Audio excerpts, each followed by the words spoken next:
Now, as we take a look at question number 4, it says a Coast Guard boat searching for a lost sailboat covers a square area of 235 miles squared.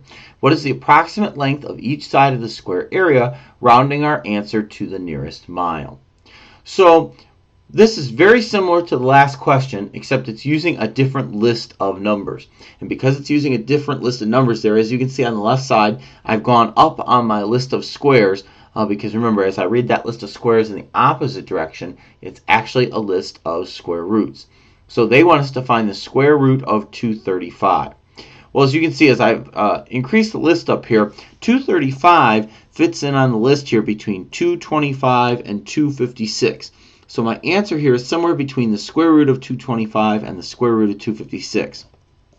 Well, as I read those guys to the left, I see that my answer must be somewhere between then 15 and 16 here, which is what they're showing you right here. And since it's between 15 and 16, I know my answer has to be between 15 and 16. So the question is, where does 235 fit? Well, 235 is 10 jumps away from 225. On the other hand, it's more than 20 jumps away from 256. It's actually 21 jumps away from 256. So you say to yourself, which one's going to be closer, 10 jumps or 21 jumps? Well, obviously, 10 jumps back to 225 is closer here. So that's going to be my approximation here. The square root of 235 being closest to 15. Each side of the search area is about 15 miles long. Again, this works because we're talking about the square root of the area here, and that area happens to be a square.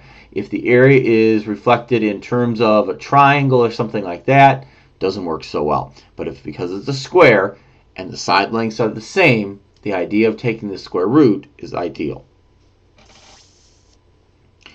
All right, so let's go down to here to the bottom set of questions and take a look. First one, find the square of 5.2 squared. So remember, square means take the number and multiply it by itself. So I'm going to take 5.2 and multiply it by itself, 5.2. Great calculator question. And when I do that, I end up with 27.04. So 5.2 squared is 27.04. Okay, so now they're going to ask us to go the other way. They've already squared it. They want to figure out what number we squared to get there, which is finding the square root. The square root of 289. Well, if we go back and look at our list here, we already did the square root of 289 above here. Right, the square root of 289, again, we're reading from right to left on the list now. The square root of 289 here works out to be 17. So we know here the square root of 289 works out to be 17. All right, number 3, estimating the square root to the nearest whole number using a calculator to check our answer here.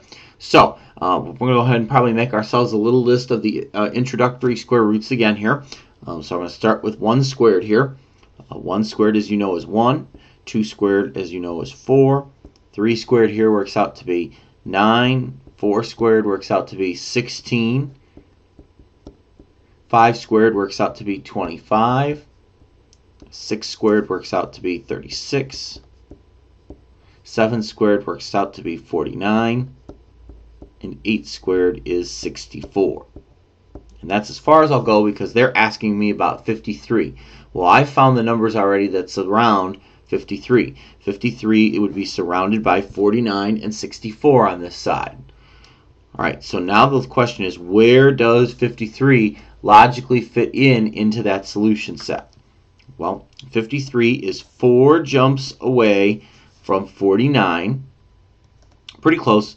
It's 11 jumps away from 64. Well, which one is it closer to? Well, obviously, it's closer to 49 because that's only 4 jumps away. So whatever the square root of 49 is whatever this happens to be closest to. Since the square root of 49 is 7, the answer here is going to be 7.